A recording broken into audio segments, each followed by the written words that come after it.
ಎಲ್ಲರಿಗೂ ನಮಸ್ಕಾರ. ತ್ರಿಪುರಾಂತಕ ಶಿವಾಚಾರ್ಯರು, ತ್ರಿಪುರಾಂತಕ ಜಂಗಮ ಮಠ, ಗುರುಸ್ಥಳ ಧರ್ಮದ ಶೂನ್ಯಪೀಠ ಮತ್ತು ಸನಾತನ ವೀರಶೈವ ಧರ್ಮದ ಸಂಶೋಧನಾ ಅಧ್ಯಯನ ಕೇಂದ್ರ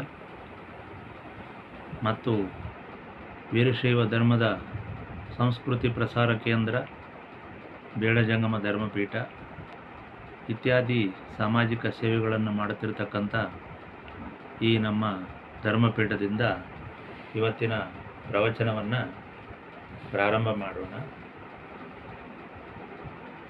ಈಗ ಇವತ್ತಿನ ಕಾಲದಲ್ಲಿ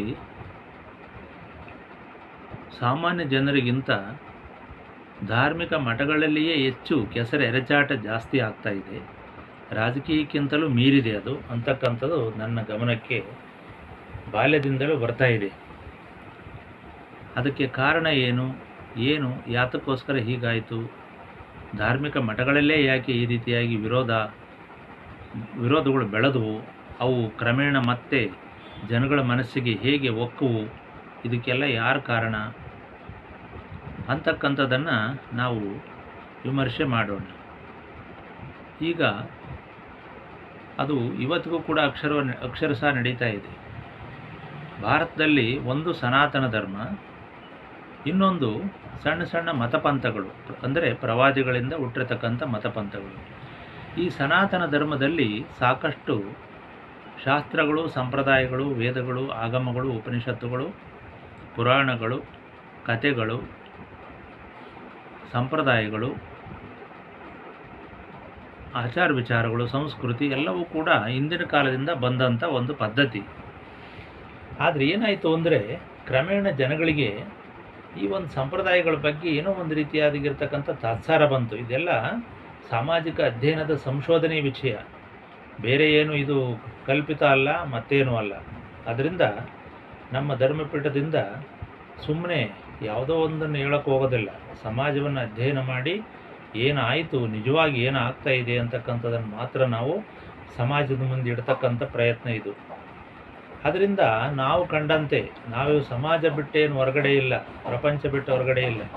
ಬಾಲ್ಯದಿಂದಲೂ ನಾವು ಏನು ನೋಡ್ತಾ ಬಂದ್ವಿ, ಯಾವ್ಯಾವ ಪ್ರದೇಶಗಳಲ್ಲಿ ಏನು ನಡೀತಾ ಇತ್ತು, ಯಾವ ಮಠಗಳಲ್ಲಿ ಒಳ್ಳೇದಿತ್ತ ಕೆಟ್ಟದಿತ್ತ, ವಿರೋಧ ಇತ್ತ, ಧರ್ಮ ಪ್ರಸಾರ ಮಾತ್ರ ಇತ್ತ, ಅಪಪ್ರಚಾರ ಇರಲಿಲ್ವಾ, ಸಮಾಜ ಯಾವ ರೀತಿ ಇತ್ತು, ಲಿಂಗವಂತರು ಅಂದ್ರೇನು, ಲಿಂಗಾಯತರು ಅಂದ್ರೇನು, ವೀರಶೈವ ಅಂದ್ರೆ ಏನು, ಮಠಗಳು ಅಂದ್ರೇನು, ಪಂಚಪೀಠಗಳು ಅಂದ್ರೇನು, ಶಾಖಾ ಮಠಗಳು ಅಂದ್ರೇನು, ಪಟ್ಟದ ಮಠಗಳು ಅಂದ್ರೇನು, ವಿರಕ್ತ ಮಠಗಳು ಅಂದ್ರೇನು, ಶರಣರು ಅಂದ್ರೇನು, ಕಲ್ಯಾಣ ಅಂದ್ರೇನು, ಕೈಲಾಸ ಅಂದ್ರೇನು, ಇವೆಲ್ಲವನ್ನು ಯಾವ ರೀತಿ ಇದು ಪ್ರಸಾರ ಆಗ್ತಾಯಿದೆ, ವೈದಿಕ ಧರ್ಮ ಅಂತ. ಮತ್ತು ಹಾಗೆ ಸಮಾನಾಂತರವಾಗಿ ವೈದಿಕ ಧರ್ಮ ಅಂದ್ರೇನು, ಬ್ರಾಹ್ಮಣರು ಅಂದ್ರೇನು, ಅದರಲ್ಲಿ ಎಷ್ಟು ಥರ ಬ್ರಾಹ್ಮಣರಿದ್ದಾರೆ, ಲಿಂಗಾಯತರು ಅಂದ್ರೇನು, ಅದರಾಗ ಎಷ್ಟು ಥರ ಲಿಂಗಾಯತರಿದ್ದಾರೆ, ಅವರು ಯಾವ್ಯಾವ ಕೆಳವರ್ಗದಿಂದ ಬಂದರು, ಎಷ್ಟು ಕಾಯಕದ ವರ್ಗಗಳಿದ್ದಾವೆ, ಜೈನ ಧರ್ಮ ಯಾವುದು, ಬೌದ್ಧ ಧರ್ಮ ಯಾವುದು, ಮುಸ್ಲಿಮ್ರು ಯಾರು, ಅವ್ರ ಮೂಲ ಏನು, ಯಾಕೆ ಹಿಂಗೆ ಆಗ್ತಾ ಇದೆ,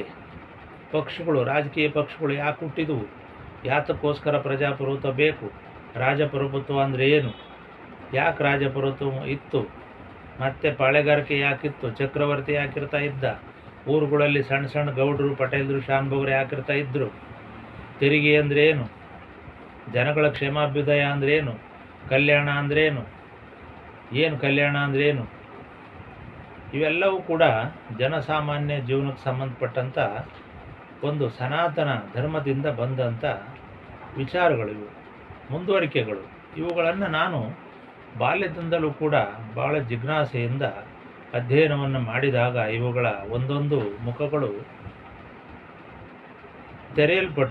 ತೆರೀತಾ ಬಂದು, ನಾನು ಕೂಡ ಚಿಕ್ಕ ವಯಸ್ಸಿನಿಂದ ಸುಮ್ಮನಿರಲಿಲ್ಲ, ಎಲ್ಲವನ್ನೂ ಅಧ್ಯಯನ ಮಾಡ್ತಾ ಇದ್ದೆ. ನಾನೊಬ್ಬನೇ ಅಲ್ಲ, ಭಾಳ ಜನ ಅಧ್ಯಯನ ಮಾಡ್ತಾಯಿದ್ರು, ಅವರು ಕೂಡ ಮಾತಾಡ್ತಾಯಿದ್ರು, ಹಿಂಗಾಗ್ತಾ ಇದೆ ಹಂಗಾಗ್ತಾ ಇದೆ ಅಂತ.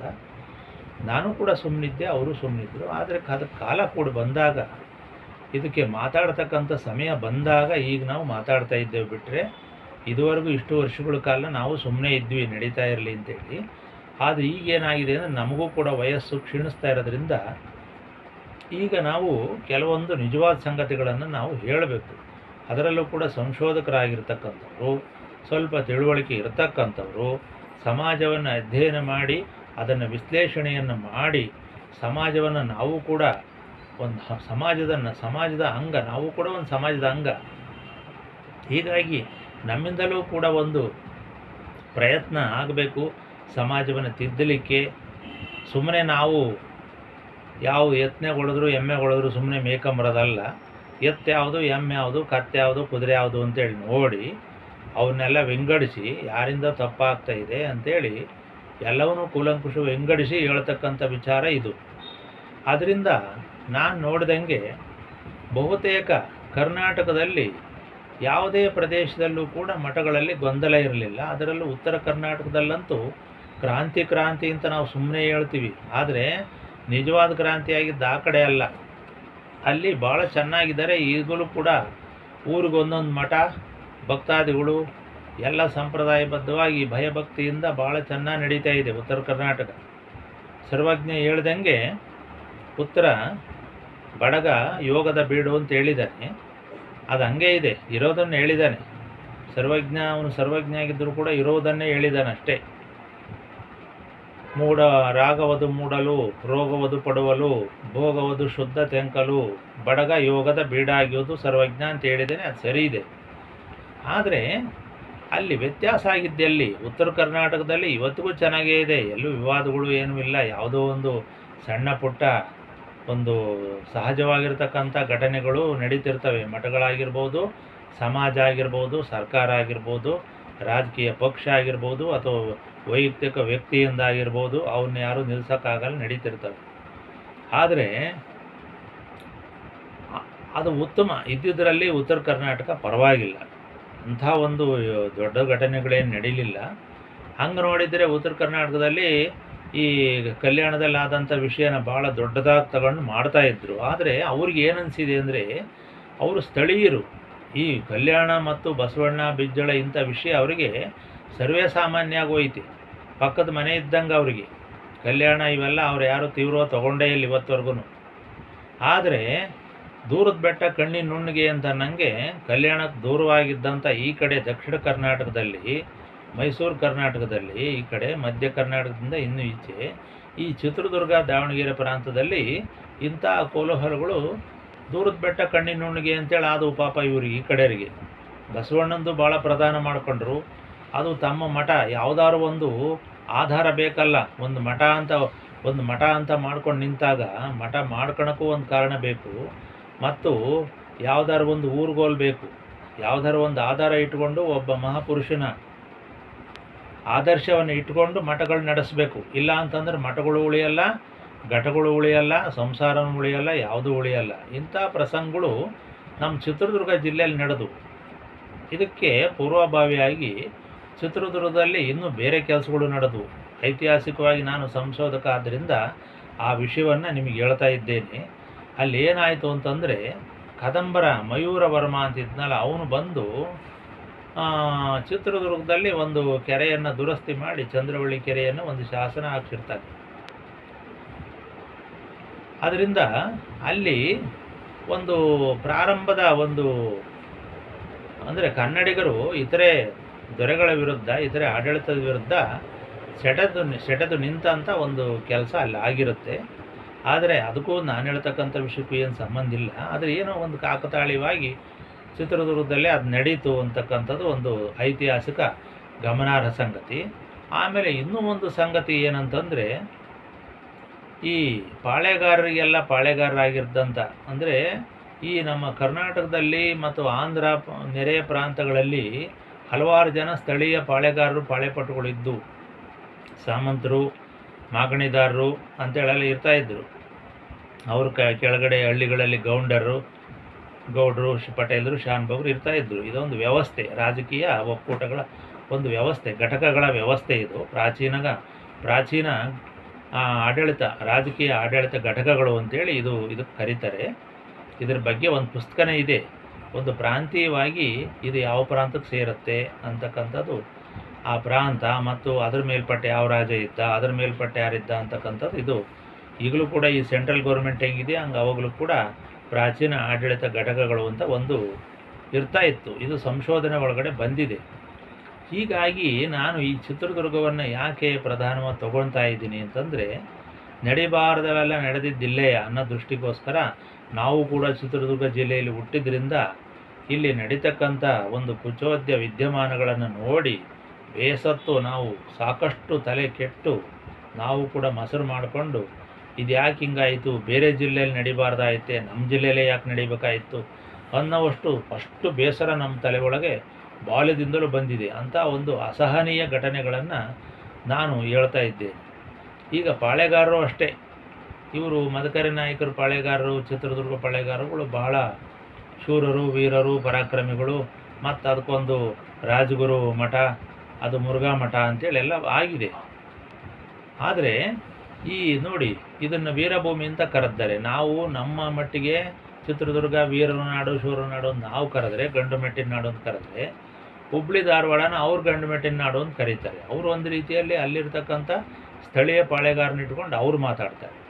ಹೀಗಾಗಿ ಆಯಾ ಊರಿಗೆ ಆಯಾ ಗೌಡ, ಆ ಊರಿಗೆ ಅವನ ಗೌಡ ಆದರೆ ನಮ್ಮೂರಿಗೆ ನಾನು ಗೌಡ, ಈ ಥರ ಬಂದಿದೆ. ಒಟ್ಟಿನಲ್ಲಿ ಏನಾಯಿತು ಅಂತಂದರೆ, ಈ ದೂರದ ಬೆಟ್ಟ ಕಣ್ಣಿನ ನುಣ್ಣಗೆ ಅಂತ ಅಂದಂಗೆ ಇಲ್ಲಿ ಒಂದಷ್ಟು ಸಂಘರ್ಷಗಳು ನಡೆದವು ಚಿತ್ರದುರ್ಗ ಪ್ರಾಂತದಲ್ಲಿ. ಅದೇನು ಅಂತಂದರೆ, ಇಲ್ಲಿ ಚಿತ್ರದುರ್ಗದಲ್ಲಿ ಇರ್ತಕ್ಕಂಥ 2 ಮಠಗಳು ಹುಟ್ಟಿದ್ದು ಈಚೆಗೆ 300 ವರ್ಷದಿಂದ ಈಚೆಗೆ ಹುಟ್ಟಿದಂಥ 2 ಮಠಗಳು. ಅವರು ತಮ್ಮ ಮಠದ ಪೂರ್ವಚರಿತ್ರೆಯನ್ನು ಕಲ್ಯಾಣ ಕಾಲಕ್ಕೆ ತಗೊಂಡೋದ್ರು ಕೂಡ ಅವು ಹುಟ್ಟಿದ್ದು ಮಾತ್ರ 300 ವರ್ಷದ ಈಚೆಗೆ. ಮುರುಘಾ ಮಠ ಹುಟ್ಟಿದ್ದು 300 ವರ್ಷ, ಸಿರಿಗೆರೆ ಮಠ ಹುಟ್ಟಿದ್ದು 275 ವರ್ಷ ಅಂಥೇಳಿ ಇದೇ ಚಿತ್ರದುರ್ಗದ ಹಿರಿಯ ಸಂಶೋಧಕರಾಗಿರ್ತಕ್ಕಂಥ ರಾಜಶೇಖರಪ್ಪನವರು ಬರೆದಿರ್ತಕ್ಕಂಥದ್ದು ಒಂದಾದರೆ, ನಾವು ಭೌತಿಕವಾಗಿ ನೋಡಿದಾಗಲೂ ಕೂಡ ಅವಕ್ಕೆ ಇಂದಿನ ಯಾವುದೇ ಆಧಾರಗಳು ಸಿಗುವುದಿಲ್ಲ. ಆದರೆ ಏನೇನೋ ಎಣ್ಕೊಂಡು ಹೋಗಿದ್ದಾರೆ. ಇವರು ಕೂಡ 12ನೇ ಶತಮಾನದ ಶರಣರ ಅಂತ ಇವ್ರು ಹಾಕ್ಕೊಂಡಾರೆ. ಅವರು ಕೂಡ 12ನೇ ಶತಮಾನದ ಮರಳಿಸಿದ್ದ ಅಂತ ಅವರೂ ಪಾಪ ಮಾಡ್ಕೊಂಡು ಬರ್ತಾ ಇದ್ದಾರೆ. ಆದರೆ ನಮ್ಮ ಸಂಶೋಧನೆಗಳ ಪ್ರಕಾರ ಅವೆಲ್ಲ ಇಲ್ಲ. ಅದೆಲ್ಲ ಮಧ್ಯಂತರದಲ್ಲಿ ನಿಂತು ಎದ್ದು ಕುಳಿತು ಯಾವ್ಯಾವುದೋ ಪರಂಪರೆ ಹಿಡ್ಕೊಂಡು ಏನೇನೋ ಮಾಡ್ಕೊಂಡು ಒಟ್ಟಿನಲ್ಲಿ ಬಂದಿದ್ದಾರೆ. 2 ಮಠ ಅಂತ ಉಳಿದವೆ. ಆದರೆ ಅಲ್ಲಿ ಏನಾಗಿದೆ ಅಂದರೆ, ನಡಿಬಾರ್ದಂತ ನಡೆದವೆ. ಒಬ್ಬರ ಮೇಲೊಬ್ಬರು ಪೈಪೋಟಿ, ನನಗಿಂತ ನೀನೆಚ್ಚು, ನಿನಗಿಂತ ನಾನೆಚ್ಚು ಅಂತ ಈ ರಾಜರಂಗೆ ಕತ್ತಿ ಹಿಡ್ಕೊಂಡು ನನ್ನ ರಾಜ್ಯ ನಿನ್ನ ರಾಜ್ಯ ಅಂತ ಹೋರಾಡ್ತಾರೋ ಅಂಥ ಕೆಲಸಗಳು ಚಿತ್ರದುರ್ಗ ಜಿಲ್ಲೆಯಲ್ಲಿ ಬಹಳ ನಡೆದ್ಬಿಟ್ಟು.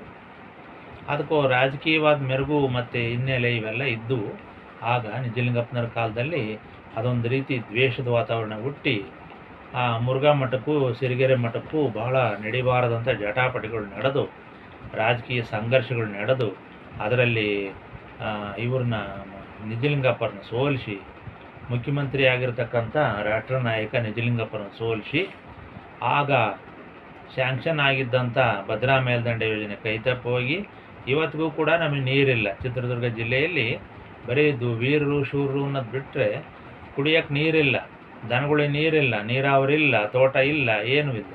ಇಂಥ ಪರಿಸ್ಥಿತಿ ನಿರ್ಮಾಣ ಆಗಿದೆ. ಇದಕ್ಕೇನು ಕಾರಣ ಅಂದರೆ, ಈ 1-2 ಮಠಗಳ ಮಧ್ಯೆ ನಡೆದಂಥ ದೊಡ್ಡ ದ್ವೇಷವೇ ಇವತ್ತು ನಮಗೆ ಬಡತನವಾಗಿ ಕಾಡ್ತಾ ಇದೆ. ಅದೇ ಒಂದು ಪಿಡುಗಾಗಿ ಇಷ್ಟಕ್ಕೆಲ್ಲ ಕಾರಣ ಆಗಿದೆ. ಈ ಪರಿಸರ ಸಾಕಷ್ಟು ಉಷ್ಣಾಂಶ ಭರಿತವಾಗಿರ್ತಕ್ಕಂಥ ಪ್ರದೇಶ. ಗೆಜೆಟಿಯರ್ನಲ್ಲಿ ಇದಕ್ಕೆ ಸಂಬಂಧಪಟ್ಟಂಥ ಸಂಪನ್ಮೂಲಗಳು ಇತ್ಯಾದಿ ವಿವರಗಳು ನಮಗೆ ಸಿಗ್ತವೆ. ಆದರೆ ಗೆಜೆಟಿಯರ್ದು ಒಂದು ಕಡೆ ಇದ್ದರೂ ಕೂಡ ಇಲ್ಲಿ ನಡೆದಂಥ ಧಾರ್ಮಿಕ ಸಂಘರ್ಷಗಳು ಬಹಳ ವಿಪರೀತಕ್ಕೆ ಹೋದಂಥ ಪ್ರಸಂಗಗಳು. ಅದೇ ಸಂದರ್ಭದಲ್ಲಿ ಏನಾಯಿತು ಅಂದರೆ, ಸಿರಿಗೆರೆ ಶಿವಕುಮಾರ ಸ್ವಾಮಿಗಳು ಸ್ವಲ್ಪ ವಿಭಿನ್ನವಾಗಿರತಕ್ಕಂಥ ವ್ಯಕ್ತಿತ್ವವುಳ್ಳವರು. ಆ ಮಠವು ಕೂಡ ನಾನು ಹೇಳ್ದಂಗೆ ಯಾವುದೇ ಹಿನ್ನೆಲೆಯಿಂದ ಬಂದಿದೆ. ಆ ಹಿನ್ನೆಲೆಯನ್ನು ಅದನ್ನು ಕೂಡ ಹೇಳ್ತೀನಿ. ಉಜ್ಜಿನಿ ಪೀಠದಲ್ಲಿರ್ತಕ್ಕಂಥ ಒಂದು ಮರುಳು ಪರಂಪರೆ, ಅದು ಜೈನ ಮೂಲದಿಂದ ಬಂದಿದ್ದು ಅಂತಕ್ಕಂಥ ವಿಷಯ ಹೇಳಿದ್ದೀನಿ. ಈಗ ಏನಾಗಿದೆ ಅಂದರೆ, ಇವ್ರ ವಿರುದ್ಧ ಅವರೊಂದಷ್ಟು ಪುಸ್ತಕಗಳು ಬರೆಯೋದು, ಅವ್ರ ವಿರುದ್ಧ ಇವರೊಂದಷ್ಟು ಪುಸ್ತಕಗಳು ಬರೆದಿಟ್ಕೊಳ್ಳೋದು, ಆಮೇಲೆ ಇವ್ರ ಮೂಗನ್ನು ಅವ್ರು ಮುರಿಯೋಕ್ಕೆ ಹೋಗೋದು, ಅವ್ರ ಮೂಗನ್ನು ಇವ್ರು ಮುರಿಯೋಕ್ಕೆ ಹೋಗೋದು. ಇದೆಲ್ಲ ಯಾಕಾಯಿತು ಅಂದರೆ, ಶಿವಕುಮಾರ ಸ್ವಾಮಿಗಳಿಗಿಂತ ಹಿಂದಿನ ಸ್ವಾಮಿಗಳು ಇದ್ರ ಬಗ್ಗೆ ಅಷ್ಟು ತಲೆ ಕೆಡಿಸ್ಕೊಂಡಿದ್ದಿಲ್ಲ. ಕೇವಲ ಅವರು ತಮ್ಮ ಸಾಧು ಲಿಂಗವಂತರ ಸಂಘಟನೆಯನ್ನು ಮಾತ್ರ ಮಾಡ್ಕೊಂಡು ಬಂದಿದ್ದರು. ಆದರೆ ಇವರು ಸ್ವಲ್ಪ ವೈಚಾರಿಕ ದೃಷ್ಟಿ, ಅಂದರೆ ಈ ವೈಚಾರಿಕ ದೃಷ್ಟಿ ಬರಲಿಕ್ಕೂ ಕೂಡ ಇವರ ಅಧ್ಯಯನ, ಅಂದರೆ ಇವರು ಕಾಶಿಯಲ್ಲಿ ಓದಿ ಬಂದಿದ್ದು ಇದಕ್ಕೆ ಕಾರಣ. ಯಾವಾಗ ವಿಪರೀತವಾಗಿರ್ತಕ್ಕಂಥ ಒಂದು ವಿದ್ಯೆ ಮತ್ತು ಪಾಂಡಿತ್ಯ ಬಂದು ಮತ್ತು ವ್ಯಕ್ತಿತ್ವವು ಹಂಗೆ ಇದ್ದಿದ್ದರಿಂದ ಸ್ವಲ್ಪ ಉಗ್ರವಾದ ವ್ಯಕ್ತಿತ್ವ ಇದ್ದಿದ್ದರಿಂದ ಇರತಕ್ಕಂಥ ಹಳೆಯ ಸಂಪ್ರದಾಯಗಳನ್ನು ಖಂಡಿಸಿ ಅವ್ರದ್ದೇ ಆಗಿರತಕ್ಕಂಥ ಒಂದು ವಿಭಿನ್ನ ನೆಲೆಯನ್ನು ಕಂಡುಕೊಂಡು ಬಸವಣ್ಣನನ್ನು ಆದರ್ಶ ಪುರುಷನನ್ನಾಗಿ ಶರಣರನ್ನು ಆದರ್ಶವನ್ನಾಗಿ ಮಾಡಿಕೊಂಡು ತಮ್ಮ ಮಠದ ಅಸ್ತಿತ್ವವನ್ನು ಕಾಪಾಡಿಕೊಳ್ಳಲಿಕ್ಕೆ ಇನ್ನಿಲ್ಲದಂಥ ಪ್ರಯತ್ನಗಳನ್ನು ಅವರು ಮಾಡಿದರು. ಮತ್ತು ಸಾಕಷ್ಟು ವಿದ್ಯಾಶಾಲೆಗಳನ್ನು ತಮ್ಮ ಸಾದರ ಜನಾಂಗವನ್ನು ಸಂಘಟನೆ ಮಾಡಿಕೊಂಡು ಈ ಪ್ರಾಂತದಲ್ಲಿ ಸಾಕಷ್ಟು ಅವರು ಕೆಲಸಗಳನ್ನು ಮಾಡಿದರು. ಅದರಿಂದ ಅವರು ಪ್ರಸಿದ್ಧಿಯಾದರು, ಅವ್ರ ಮಾತನ್ನು ಜನ ಕೇಳ್ತಾ ಇದ್ದರು. ಅಂತೂ ಈ ದ್ವೇಷ ಮಾತ್ರ ಹೋಗಿರಲಿಲ್ಲ. ನಮಗೆ ಗೊತ್ತಿದ್ದಂಥ ವಿಷಯ ನಾನು ಭಾಳ ಸಹಜವಾಗಿ ಹೇಳ್ತಾ ಇದ್ದೇನೆ. ಇದರಲ್ಲೇನು ಒಂದು ಕಟ್ಟುಕತೆ ಕಲ್ಪನೆ ಇನ್ನಿಲ್ಲದ ಸೃಷ್ಟಿ ಮತ್ತು ದ್ವೇಷ ಮತ್ತು ಪೂರ್ವಾಗ್ರಹ ಇದೇನೂ ಇಲ್ಲ. ನಾನೊಬ್ಬ ಸಂಶೋಧಕ ಮತ್ತು ಒಬ್ಬ ಧರ್ಮಗುರು ಪೀಠದ ಅಧ್ಯಕ್ಷನಾಗಿ ಈ ಮಾತನ್ನು ಹೇಳ್ತಾ ಇದ್ದೀನಿ. ಸಮಚಿತ್ತರಾಗಿ ಸಮಭಾವನೆಯಿಂದ ಇದನ್ನು ಎಲ್ಲರೂ ಕೇಳಿಸ್ಕೋಬೇಕು. ಇದೆಲ್ಲ ತಿಳ್ಕೊಡ್ತಕ್ಕಂಥ ವಿಷಯ. ಕೇವಲ ಅವ್ರ ಮಠದಲ್ಲಿರ್ತಕ್ಕಂಥದ್ದು ಒಳಗಿನ ಬೆಂಕಿ ಅಲ್ಲೇ ಇದ್ದು ಇವ್ರ ಮಠದಲ್ಲಿರ್ತಕ್ಕಂಥ ಬೆಂಕಿ ಇಲ್ಲೇ ಇದ್ದರೆ ಪ್ರಯೋಜನ ಇಲ್ಲ. ಅವು ಮತ್ತೆ ಒಂದಲ್ಲ ಒಂದು ದಿವಸ ಹತ್ಕೊಂತವು, ಹತ್ಕೊಂಡು ಊರಿನ ಬಣವೆಗಳನ್ನೆಲ್ಲ ಸುಟ್ಟಾಕ್ತವೆ. ಅದರಿಂದ ನಾನು ನಮ್ಮ ಜೀವಿತಾವಧಿಯಲ್ಲಿ ಇಲ್ಲಿ ನಡೆದಂಥ ವಿಚಾರಗಳನ್ನು ಯಥಾವತ್ತಾಗಿ ಹೇಳ್ತಕ್ಕಂಥ ಪ್ರಯತ್ನವನ್ನು ಇಲ್ಲಿ ಮಾಡಿದ್ದೇನೆ. ಆದರೆ ಇಲ್ಲಿ ಏನಾಯಿತು ಅಂತಂದರೆ, ಎರಡು ಮಠಗಳ ಮಧ್ಯೆ ನಮಗೆ ಗೊತ್ತಿದ್ದಂತೆ ನಾವು ಬಾಲ್ಯದಲ್ಲಿದ್ದಾಗ ಸಾಕಷ್ಟು ಸಂಘರ್ಷಗಳು, ಬದ್ಧ ದ್ವೇಷ. ಯಾವ ಮಠದ ದ್ವೇಷ ಅಂದರೆ ಇವು ಧಾರ್ಮಿಕ ಮಠಗಳೇ ಅಲ್ಲವೇನೋ ಅನ್ನೋ ರೀತಿಯಲ್ಲಿ ಬದ್ಧ ರಾಜಕೀಯ ದ್ವೇಷವನ್ನು ಹೊಂದಿದ್ವು. ಹೀಗಾಗಿ ಅಂಥವು ನಮ್ಮ ಕಿವಿಗೆ ಬೀಳ್ತಾ ಇದ್ವು, ನಮ್ಮ ಕಣ್ಣಿಗೆ ಕಾಣ್ತಾ ಇದ್ವು. ಅದಾದಮೇಲೆ ಅದು ಮುಂದುವರಿತು. ಈಗಲೂ ಕೂಡ ಅದು ಮುಂದುವರೆದಿದೆ. ಒಳಗಡೆ ಬುದ್ಧಿ ಮುಚ್ಚಿದ ಕೆಂಡದಂಗೆ ಇದು ಇನ್ನೂ ಕೆಡಿ ಆಡ್ತಾನೇ ಇದೆ. ಅದರಿಂದ ನಾನು ಈ ವಿಷಯವನ್ನು ಹೇಳೋದು ಒಳ್ಳೆಯದು. ಸುಮ್ಮನೆ ಈಗ ಅದನ್ನು ಇಟ್ಕೊಂಡು ಹೋದರೆ ಏನು ಪ್ರಯೋಜನ ಇಲ್ಲ. ಇವೆಲ್ಲ ಇತಿಹಾಸಕ್ಕೆ ಸಂಬಂಧಪಟ್ಟವು. ಇತಿಹಾಸ ಸಂಶೋಧಕನಾಗಿ, ಅದರಲ್ಲೂ ಧಾರ್ಮಿಕ ಇತಿಹಾಸ ಸಂಶೋಧನೆಗಾಗಿ ಇವನ್ನ ಮುಚ್ಚಿಟ್ಕೊಳ್ಳೋದು ಒಳ್ಳೆಯದಲ್ಲ ಅನ್ನೋ ದೃಷ್ಟಿಯಿಂದ ನಾನು ಹೇಳ್ತಾ ಇದ್ದೇನೆ. ಹಾಗೆ ನಡೆದು ಅಂತೂ ಮುಖ್ಯಮಂತ್ರಿ ಆಗಿದ್ದಂಥ, ಹಿಂದೆ ಮುಖ್ಯಮಂತ್ರಿ ಆಗಿ ಮತ್ತೊಮ್ಮೆ ಚುನಾವಣೆಗೆ ನಿಂತಿದ್ದಂಥ ನಿಜಲಿಂಗಪ್ಪನವರನ್ನು ಸೋಲಿಸಲಿಕ್ಕೆ ಕಾರಣ ಆಯಿತು ಆವತ್ತಿನ ಕಾಲದಲ್ಲಿ. ಈಗಿನ ಕಾಲದಂತೆ ಅವಾಗಿರಲಿಲ್ಲ. ಒಂದು ರೀತಿ ಗುಂಡಾಗಿರಿ ಕಾಲವೇ ಅದು. ಮತ್ತು ಜನಗಳೆಲ್ಲ ಮುಗ್ಧ ಜನರು, ಯಾರು ಓಟ ಹಾಕಬೇಕು ಏನು ಅಂತಕ್ಕಂಥದ್ದು ಇರಲಿಲ್ಲ. ಅಂತೂ ಇಲ್ಲಿ ಇವರ ಒಂದು ಆ ಸೋಲಿಸಲಿಕ್ಕೆ ಇವರ ಒಂದು ಪ್ರಭಾವ ಬಹಳ ಇತ್ತು ಅಂತಕ್ಕಂಥದ್ದು ಮಾತ್ರ ನಮ್ಮ ಊರಿನಿಂದ ಹೋಗಿರ್ತಕ್ಕಂಥ ಒಬ್ಬ ವ್ಯಕ್ತಿಯು ಅದರಲ್ಲಿ ಇದ್ದಿದ್ದರಿಂದ ನಮಗೆ ಬಹಳ ಸ್ಪಷ್ಟವಾಗಿ ಚಿತ್ರಣ ಗೊತ್ತಾಗ್ತಾ ಇತ್ತು. ಯಾರಿಂದ ಏನಾಗ್ತಾ ಇದೆ ಅಂತಕ್ಕಂಥದ್ದು ಗೊತ್ತಿತ್ತು. ಆಗ ನಮಗೆ ನೀರಾವರಿ ಕಾನ್ಸೆಪ್ಟ್ ಅಷ್ಟು ಇರಲಿಲ್ಲ. ನೀರಾವರಿ ಬಂತು ಅಂತ ಹೇಳ್ತಾ ಇದ್ದರು. ಸರ್ವೆ ಆಗಿತ್ತು. ಆ ಸರ್ವೆ ಮಾರ್ಗವನ್ನು ಕೂಡ ನಾವೆಲ್ಲ ಚಿಕ್ಕ ವಯಸ್ಸಿನಲ್ಲಿ ನೋಡಿದ್ವಿ. ಅದು ಈಗ ಬದಲಾಗಿದೆ. ಈಗಿನ ನೀರಾವರಿ ಒಂದು ಚಾನಲ್ಲಿನ ಒಂದು ವಿನ್ಯಾಸಕ್ಕೂ ಆಗಿಗೂ ಭಾಳ ಅದು ವ್ಯತ್ಯಾಸನೂ ಆಗಿದೆ. ಮತ್ತು ಈಗಿನ ಸ್ಥಳೀಯ ರಾಜಕಾರಣಿಗಳು ಅವುಗಳನ್ನೆಲ್ಲ ಬದಲಾವಣೆ ಮಾಡಿ ಬೇರೆ ಬೇರೆ ದಿಕ್ಕಿಗೆ ತಮ್ಮ ಅನುಕೂಲಕ್ಕೆ ತಕ್ಕೊಂಡೆ ತೊಗೊಂಡೋಗಿದ್ದಾರೆ.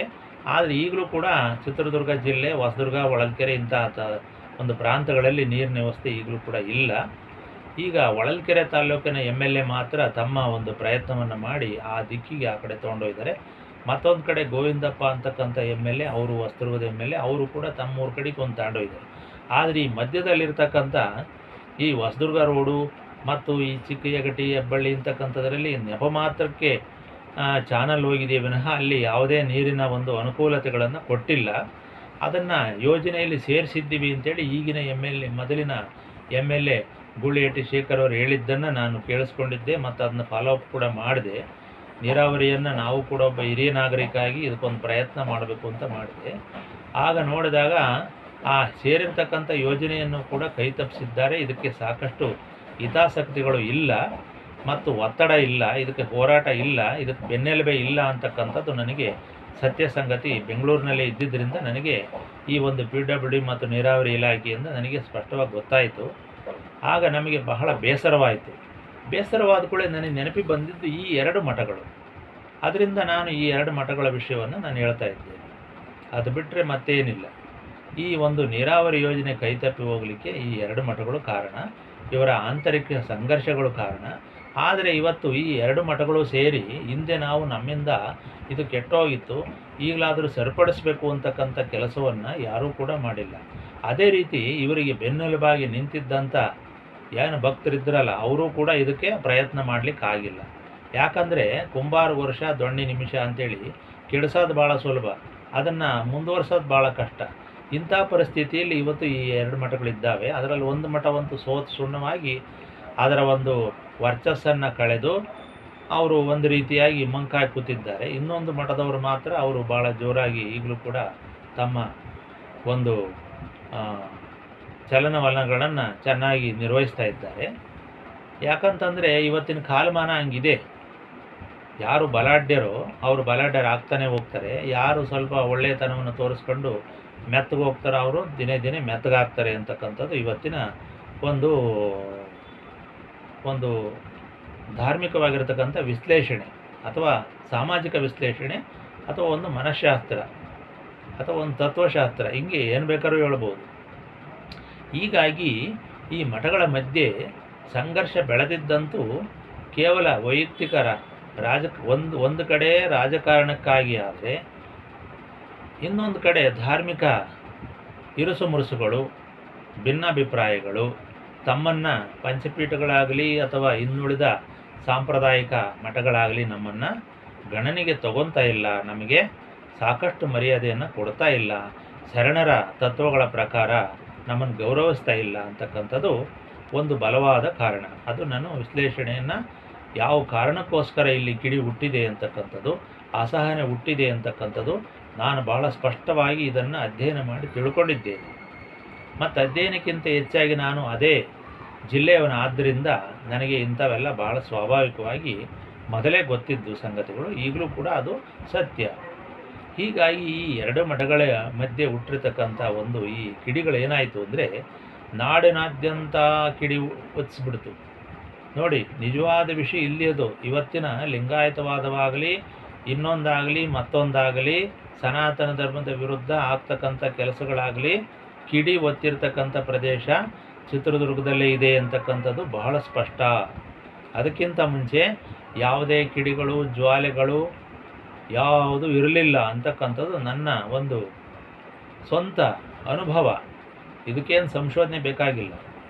ಆದ್ದರಿಂದ ಇಲ್ಲಿ ಒಂದು ಕಡೆ ಉಜ್ಜಿನಿ ಪೀಠದ ಸಂಘರ್ಷ, ಇನ್ನೊಂದು ಕಡೆ ಮುರುಘಾ ಮಠದ ಜೊತೆ ದ್ವೇಷ ಮತ್ತು ಪಂಚಪೀಠಗಳ ಮೇಲಿನ ವಿರೋಧ ಮತ್ತು ಗ್ರಂಥಗಳನ್ನು ಬರೀತಕ್ಕಂಥದ್ದು ವಿರುದ್ಧವಾಗಿ ಅದನ್ನು ಮತ್ತೆ ನ್ಯಾಯಾಲಯಕ್ಕೆ ಹೋಗ್ತಕ್ಕಂಥದ್ದು, ಹೋರಾಟವನ್ನು ಮಾಡ್ತಕ್ಕಂಥದ್ದು.